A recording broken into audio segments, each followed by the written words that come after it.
नजर दोष और बीमारियों को दूर करेंगे, इससे आपको बचाएंगे। कौन से हैं चंदन के वो उपाय, आइए जानते हैं। बताइए पंडित जी। तो देखिए, मंगलवार के दिन लाल चंदन, लाल गुलाब का फूल और रोली ये अपने घर ले आइए और इन सब वस्तुओं को लाल कपड़े में बांध करके और थोड़ा थोड़ा तिजोरी में रख लीजिए। इससे महालक्ष्मी की कृपा बनेगी, धन लाभ होगा और आप आर्थिक नुकसान से बच जाएंगे। ये उपाय अगर दिवाली, धनतेरस के आसपास किया जाए तो बहुत ज़्यादा प्रभावशाली होता है। जिस व्यक्ति या बच्चे को नज़र दोष की समस्या है, जैसे अगर किसी की कुंडली में छठे भाव में या 10वें भाव में मंगल बैठा होगा, तो ऐसे व्यक्ति को जब भी रोग होता है तो अभिचार जनित रोग ही होता है। ऐसे व्यक्ति को नज़र भी लगती है, टोना भी लगता है और ऊपरी बाधा भी होती है।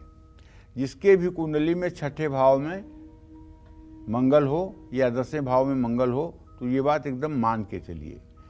तब अगर छठे और 10वें भाव में आपके बच्चे की भी कुंडली में मंगल है और आए दिन वो नज़र लगने से छुई मुई के पौधे की तरह एकदम मुरझा जाता है, तो कुछ मत करिए। इसके लिए जल भरा नारियल लीजिए और उसके ऊपर से 7 बार उतार करके और किसी हनुमान मंदिर के सामने ले जा करके उसको तोड़ दीजिए। नंबर 1 उपाय। नंबर 2 उपाय, घर में फिटकिरी का बूरा रखिए और उस बूरे को दाहिने हाथ में लेकर के क्लॉकवाइज बच्चे के ऊपर से 7 बार उतार करके उसे वॉश बेसिन में बहा दीजिए। ये दोनों नज़र उतारने के अचूक तरीके हैं। चंदन की छाल का धुआं देने से नज़र दोष दूर होता है। हर रोज चंदन का तिलक लगाने से मन को शांति मिलती है। चंदन के तिलक से आज्ञा चक्र सक्रिय होकर शुभ फल देता है। आज्ञा चक्र क्या है? हमारे शरीर में 7 चक्र हैं। गुदा मार्ग के पास जो चक्र है उसका नाम है मूलाधार चक्र, और लिंग मूल के पास जो चक्र है उसका नाम है स्वाधिष्ठान चक्र। नाभि के नीचे जो चक्र है उसका नाम है मणिपूरक, और हृदय पर जो चक्र है उसका नाम है अनाहत,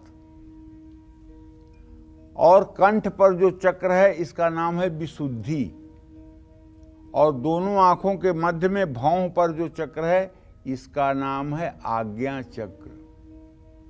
और जहां बचपन में धड़कता है ये सर, बचपन में यहाँ हड्डी नहीं होती बच्चे के, धड़ धड़ धड़ धड़कता रहता है और कुछ समय के बाद ये फिर हड्डियों से फुलफिल हो जाता है। तो यहाँ सहस्रार चक्र है, और ये सहस्रार चक्र जो है सबसे ऊपर का 7वां चक्र है। तो कहने का मतलब ये है कि कुंडली शक्ति ऊपर भी त्रिवलयाकार रहती है, नीचे भी त्रिवलयाकार रहती है। नीचे मूलाधार चक्र में रहती है, ऊपर सहस्रार में रहती है। सनातन धर्म में कुंडलनी को ऊपर से नीचे लाने का विधान है।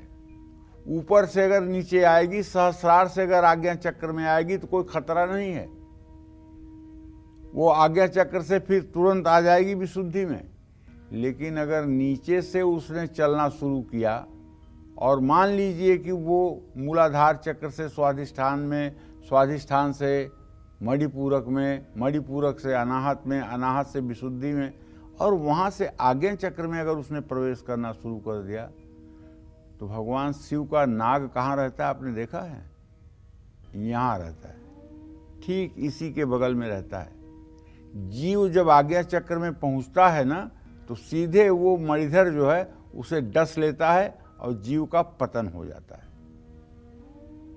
चाहे आद्य जगत गुरु शंकराचार्य रहे हों, 32 साल की उम्र में मर गए, स्वामी विवेकानंद कम उम्र में ख़त्म हो गए, बड़े बड़े साधक कम उम्र में ख़त्म हुए,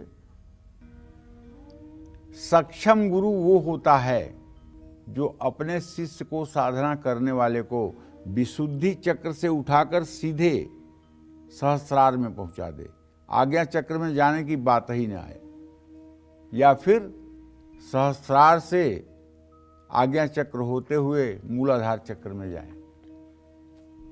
तो कहने का मतलब यह है कि जब सातों चक्र जागृत हो जाते हैं तो मनुष्य अपने आप में अद्वितीय प्रतिभा का धनी हो जाता है। चंदन के पेड़ को घर की सीमा में लगाने से परिवार के सदस्यों का रोग समाप्त हो जाता है, लेकिन चंदन के वृक्ष के लिए जलवायु भी होनी चाहिए। ऐसा नहीं है कि हर जलवायु में चंदन का पेड़ हो सकता है। अगर ऐसा होता तो पूरे भारत में चंदन के पेड़ की खेती होती, तब केवल चंदन की तस्करी इतने लंबे स्तर पर नहीं होती। तो मेरे कहने का मतलब यह है कि जहाँ का क्लाइमेट, जहाँ का मौसम चंदन के लिए शुभकारी है, वहाँ तो चंदन का वृक्ष लगाना ही चाहिए।